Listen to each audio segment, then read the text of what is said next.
प्रकारचं कथन आहे बाळा बाळा.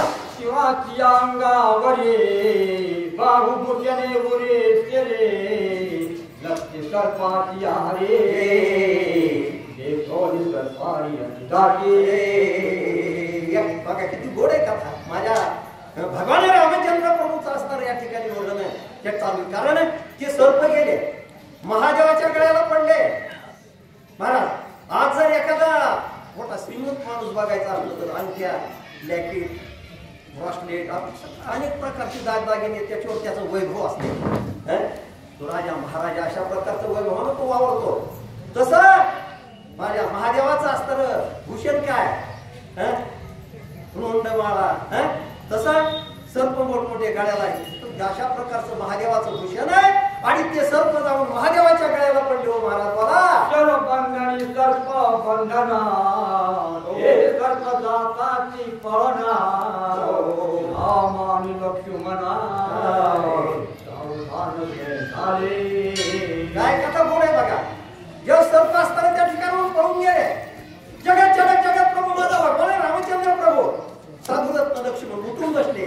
सावध झाले. सावधच होते. देव कुठं झोपल्यावर असतो का? देवाला कुठं सर्पबंधन होत असतं का? पण महादेवाच्या वचनाची परिपूर्तता करण्यासाठी महादेवाने दिलेलं वचन पूर्ण करण्यासाठी कुणाला इंद्रजिताला वर दिलेली ती वर त्याच्यामुळं. आणि त्या ठिकाणी आता या ठिकाणी कथा अशी किती गोड आहे. सांगावं लागेल. कारण या ठिकाणी कथा ऐकायला आपण येतो कुठं रामायण चारदरीला. चारदरीला रामायण ऐकायला होतं. कोण काय घेऊन जातो. या ठिकाणी कुणाचं प्रेम किती कुणावर असते. कुणी कुणावर प्रेम करावा. कुणी कुणासोबत कसं वागावा. त्याच्यासाठी एक छोटा प्रश्न सांगतो. रामायणातला रामायणाच्या बाहेर बोलायचंच नाही आपण तरी.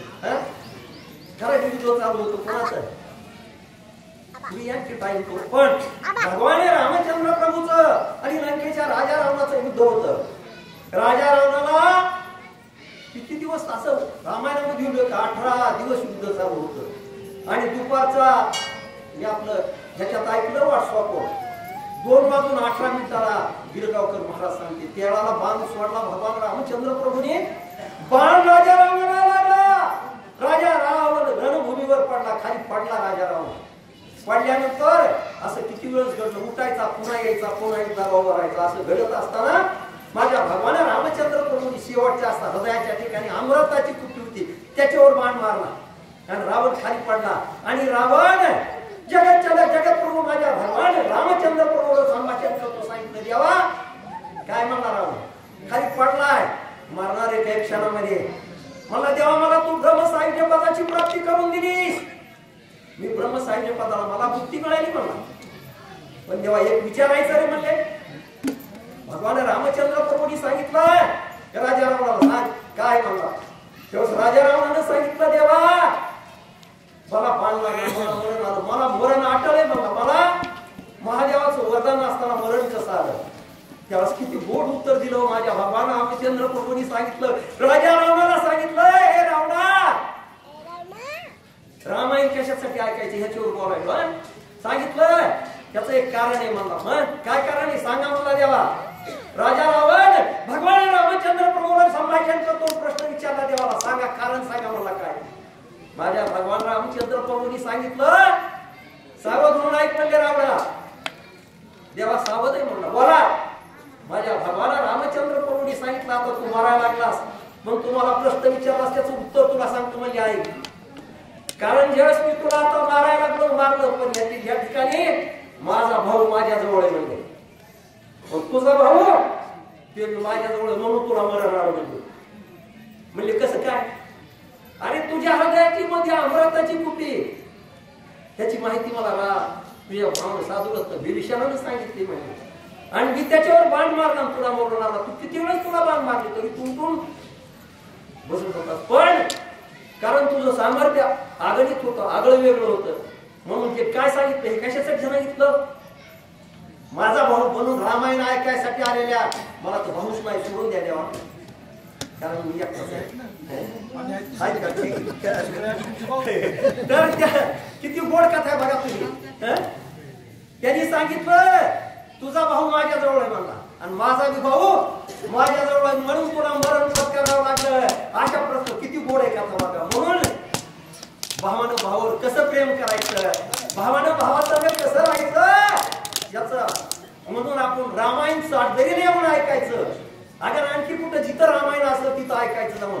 घागरवाड्याला बी रामायण रामकथा असते, गुरुवारी असते, शनिवारी इथं असते आणि पिंपळ्याला पौर्णिमेला असते. तिन्ही ठिकाणी जायचा प्रयत्न करतो. एखाद्या ठिकाणी चुकत असतं सोडून द्या. एखाद्या दिवस नाही बोललं तर कधी कधी आपल्याला माहीत झालं की जात होतं, पण माहीत झाल्यावर तर नक्कीच जातो. आता काय आता आपलं 74 चालू महाराज. कारण आता किती दिवस चालतंय का मला बी. आता इथून जर त्या गाडी बाहेर उभी करायची, पण आता इकडे आणायला होतं. आता येते गाडी मोकळी तिथवर गेलं की दाखवा भात्या पाहतो.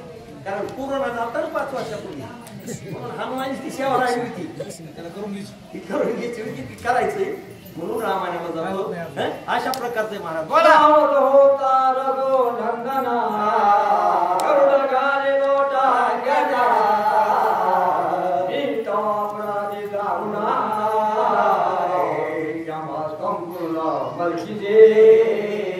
काय बघा, ज्यावेळेस माझा भगवान रामचंद्र प्रभू साधूला म्हणून उठून बसले. उठून बसल्यानंतर गरुडाला धावतच आला, पायावर साष्टांग दंडवत घातला. देवा माझं चुकलं म्हणला. काय चुकलं?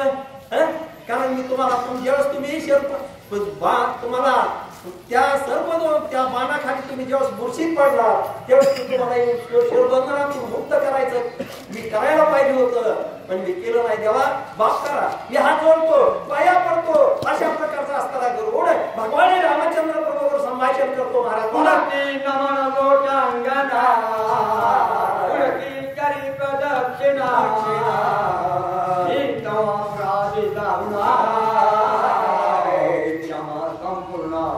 पुन्हा लोटून जातो, पुन्हा उठून बसतोय, पुन्हा पाया पडतोय आणि सांगितलं देवा मला क्षमा करा, मी तवा नाता अपराधी कर्महीन